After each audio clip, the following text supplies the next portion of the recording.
vamos a platicar sobre el asunto de la pragmática, que es esencialmente lo que hacemos con las palabras, lo que hacemos, lo que hace la lengua. Entonces tenemos varios niveles de estudio de la lengua, pero la parte de la pragmática es lo que trasciende a, digamos que a las palabras. Voy a explicarles algunos aspectos, algunos conceptos de manera breve para que ustedes tengan una idea. Y bueno, y al final trataré de explicarles en la vida cotidiana cómo ocurre esto. Entonces, los actos de habla, es decir, hacemos cosas con nuestras palabras, transformamos el mundo, transformamos la realidad, utilizando, por ejemplo, verbos. Pensamos en el verbo corro. Puedo decir, yo corro. Esta expresión de yo corro solo puede, en un inicio o de entrada, considerarse falsa o verdadera.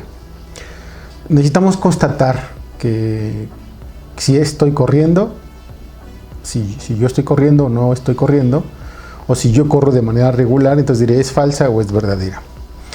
Estos son, digamos, los verbos que pueden hacer frases constativas. Y tenemos verbos que se les llaman performativos, que tiene también un poquito el contenido del performance, que es una manifestación artística, que en general es la realización de algo, como una actuación más o menos. Entonces, decimos que hay actos performativos o verbos performativos.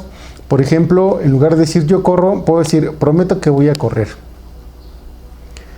Es un verbo performativo porque el hecho ya ocurrió, ya se realizó. La realización es la promesa. Que yo corra o no corra, eso ya no tiene que ver con la frase dicha, ¿no? de que ya lo prometí con palabras. Entonces, de esta forma vamos nosotros cambiando nuestra realidad y nuestra vida cotidiana. Entonces, tenemos enunciados que podrían ser constativos, es decir, vamos a ver si son verdaderos o falsos, y tenemos también los enunciados o frases performativas. Hay un lingüista más o menos famoso, se llama John Austin, que hizo esta propuesta inicial. Decía que nosotros cada vez que hablamos tenemos tres actos o tres acciones. Sería la primera, él los agrupa así, dice que son locucionarios porque echamos mano de todos los elementos de la lengua, es decir, de artículos, de verbos, de sustantivos, de adverbios, y los agrupamos en una frase, ¿no? Esto sería como una cuestión expresiva. Y tendremos también la parte que sería ilocucionaria, que él le llama así, y que tendría como algunos elementos de carácter político o bien jurídico, pero que tiene que ver también con el ámbito de la cultura. Es decir, que una frase, ven a ver y verás que es cierto, en español es más o menos claro, pero alguien que esté aprendiendo el español le va a sonar muy raro. Entonces tenemos nosotros estos elementos de carácter como cotidiano en nuestra lengua. Para quienes están aprendiendo una lengua distinta al español, esto debe resultar muy claro porque aprendemos, por ejemplo, en el inglés, francés, alemán, chino o japonés, la gramática, es decir, aprendemos que va el sujeto, va el predicado, o bien puede ir primero el predicado y luego el sujeto, y entendemos lo que está escrito. Pero seguramente nos ha pasado a todos que de pronto vemos una película donde hay una frase o hay varias frases que no entendemos, ¿no? No entendemos por qué requerimos un elemento de carácter cultural. Entonces, más o menos de esto se trata.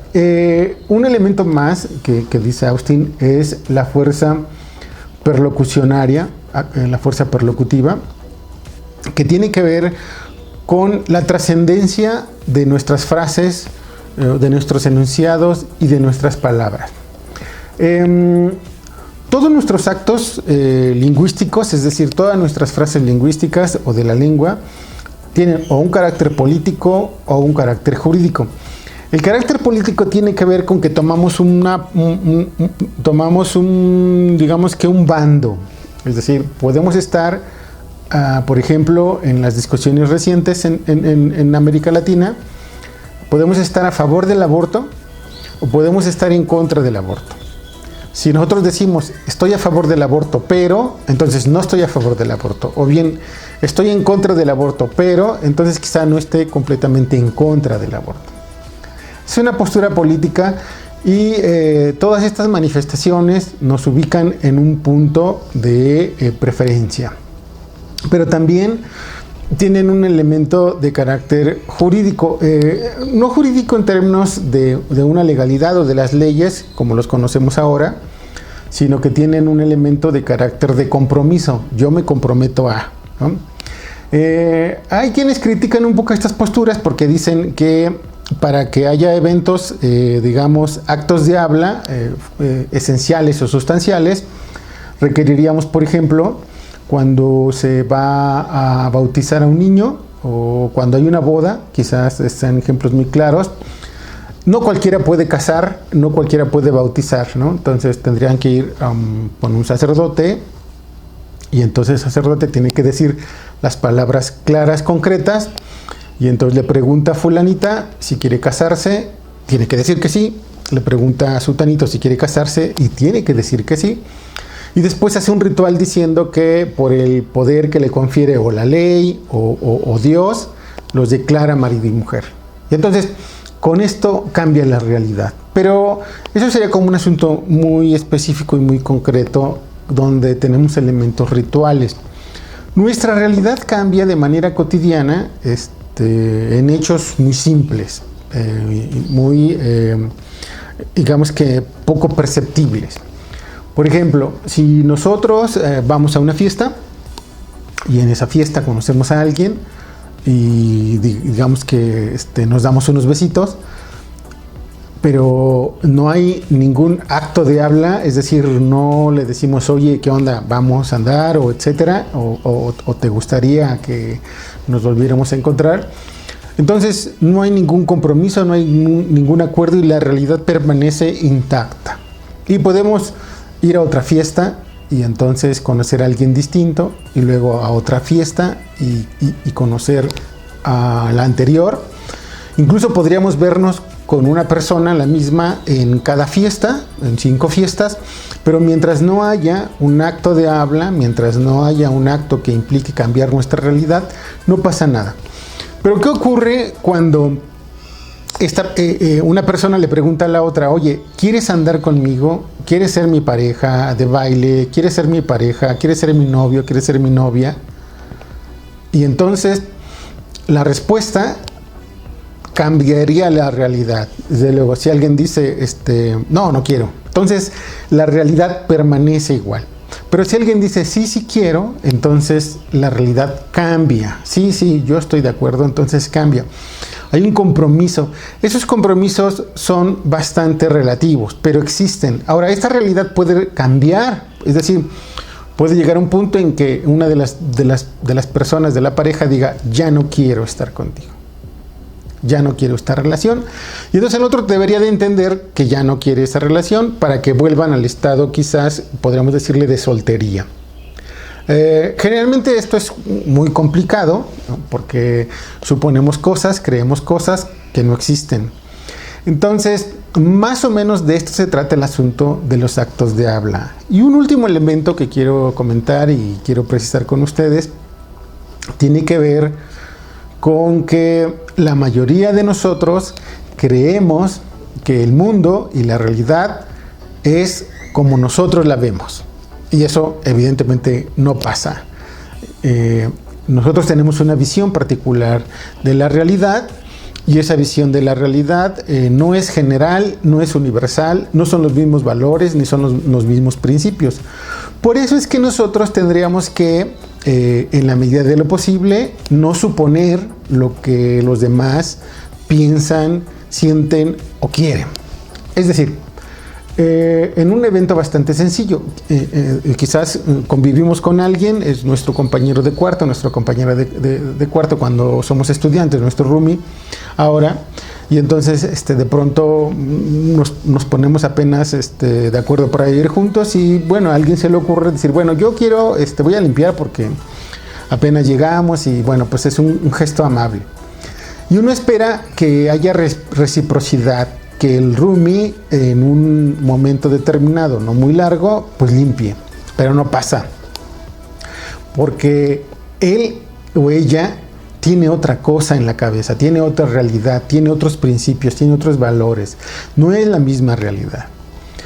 Y bueno, ocurre que cuando nos percatamos que pasan días y no ha limpiado, decimos, oye, ¿qué pasó? ¿No has limpiado? Y dice, bueno, pues para empezar nos hemos puesto de acuerdo, ¿no?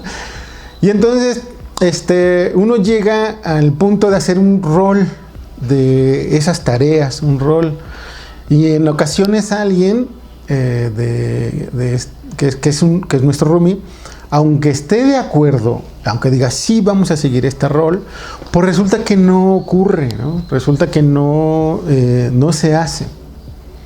Entonces, la realidad que nosotros vemos es una realidad distinta a los demás. Nuestros principios y nuestros valores, que parecieran ser muy semejantes, no son exactamente iguales. Por supuesto que tenemos estos principios generales todos, de justicia, de libertad, de igualdad, de equidad, pero no son los mismos. Entonces, lo que necesitamos es que en la medida de lo posible se pueda verbalizar y se pueda aclarar, ¿no? Y no suponer lo que los demás quieren. En general, creo yo que estos serían como los elementos fundamentales para esta comprensión de que nuestra comunicación ordinaria, incluso escrita, está en el ámbito, digamos que, de la pragmática. O sea, podemos escribir un texto, una oración, una carta, pero esa carta puede ser leída por alguien que no tenga los mismos elementos culturales que nosotros y entonces no la va a comprender. Entonces, la ironía no se comprende. En el caso de México, el albur, otros no lo comprenden.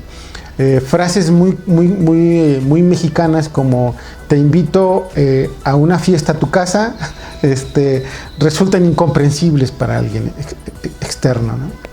Finalmente, bueno, en el caso de nuestros compañeros y compañeras estudiantes, ellos y ellas adquieren una cultura y adquieren un marco de referencia de su comunicación. Generalmente creen que ese es el marco estándar y entonces van por el mundo creyendo que esa es la forma de vida ordinaria.